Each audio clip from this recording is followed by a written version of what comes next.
చెవిన పడినప్పుడు, ఒక మాట ఒక చమక్కు చెవిలో పడినప్పుడు హాయిగా మనం తేలిక పడిపోతుంది హృదయం. అదే మనం చాలా నిస్సత్తువుగా ఉండిపోయినప్పుడు అదే మాట మనల్ని మళ్ళీ తిరిగి లేచి గమ్యాన్ని చేరుకునేదాకా చేయగలుగుతుంది. అదే సాహిత్యం. కల్పనలు ఎంత బాగుంటాయంటే, పడమర పెట్టు అయ్యుడుకు ప్రాసన మొల్లక కూటి పేదలై బడలిక బడలిక నూడు అచ్చిలువ ప్రగ్గములన్. మామూలుగా వేసవికాలంలో ఏమనుకుంటాం, వేసవికాలం వచ్చేసరికి పగళ్ళు బాగా దీర్ఘంగా ఉంటాయి. పగటి సమయం ఎక్కువసేపు, రాత్రి సమయం తక్కువసేపు ఉంటుంది.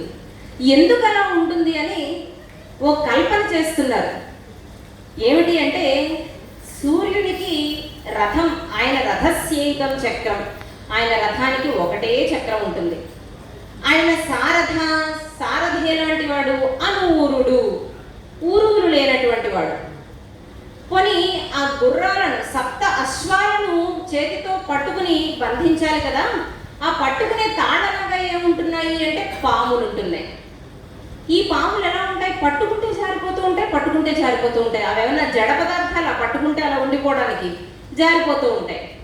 ఇలాంటి పరిస్థితులలో రథం ముందుకు వెళ్ళడానికి కష్టమైపోతే ఈ తాళ్ళలో ఉన్నటువంటి పాములట కూటి పేదలై పడమర పెట్టు అయ్యుడుకు ప్రాసన మొల్లక కూటి పేదలై తూర్పు నుంచి అలా పడమరకి ప్రయాణం చేస్తూ ఉంటే, పడమర నుంచి వేడి గాలులు వచ్చేస్తూ ఉంటే, మరి పాముల ఆహారం ఏమిటి? గాలే కదా, పుట్టబుక్కులు కదా, అవి గాలినే ఆహారంగా తీసుకుంటాయి కదా. గాలి ఆహారంగా తీసుకుందాం అంటే వేడి గాలులు వచ్చేస్తున్నాయి. ఆ ఆహారాన్ని తీసుకుంటే కడుపు మండిపోతుంది, ఉడికిపోతుంది. కాబట్టి ఆహారం తీసుకోవడం లేదు. తీసుకోకపోవడం చేత కూటి పేదలై, కూటికి పేదవాళ్ళై అంటే తినడానికి తిండి లేక, బడలిక అలసత్వం వచ్చి ఆ ప్రకాలు చేయి జారిపోతున్నాయట, అనూరుడి చేతిలోంచి జారిపోతున్నాయట. ఆ బాములన్నీ కూడా జారిపోతూ ఉంటే ఈ అనూరుడు రవి ఆజ్ఞ మీదట ఒక్కసారి సూర్య భగవాను చేసి, కొంచెం పగ్గాలన్నీ జారిపోతున్నాయి, నేను సరి చేసుకుంటాను అని అంటే, సరే అని ఆయన అంటే ముడి ఇడపిచ్చుకుంటూ రథమున్నిలుపన్, వాటిని మళ్ళీ ముడేసుకోవడానికి రథాన్ని ఆపుతున్నట్ట, వాటిని ముడేసుకుంటున్నట్ట. మళ్ళీ కొంత దూరం వెళ్తున్నాక మళ్ళీ అవి జారిపోతున్నాయి, మళ్ళీ ఆగుతున్నారు. అందువల్ల జడత వహించేనాగ దివసంబులు దీర్ఘములయ్యనత్తరెన్. వేసవి కాలంలో పగలు అంత ఎక్కువసేపు ఉండడానికి కారణం ఏమిటి అంటే, ఇదిగో ప్రయాణం ఇలా సాగుతూ ఉంటుంది అని. ఇది కల్పన. ఎవరి కల్పన? శ్రీకృష్ణదేవరాయల వారి కల్పన.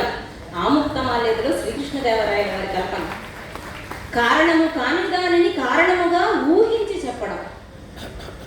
ఇంత అద్భుతంగా ఒక్కసారి మనకి గుండె బరువెక్కి అలా ఉంటే, తేలిక చేయడానికి ఇంకో పద్యం చెప్పుకుందాం. ఇప్పుడు 3 ముళ్ళ పీఠాలు ఏదో అన్నారు కదా, 3 ముళ్ళ పీఠో ఏదో చెప్పారు మొత్తానికి. మరి ఎవరికి ఏ పీఠో స్వానుభవం మీదనే తెలుస్తుంది. శివుడు పార్వతి మాట్లాడుకుంటున్నారు. స్వామి ఏమి, పార్వతీదేవి స్వామి ఏమి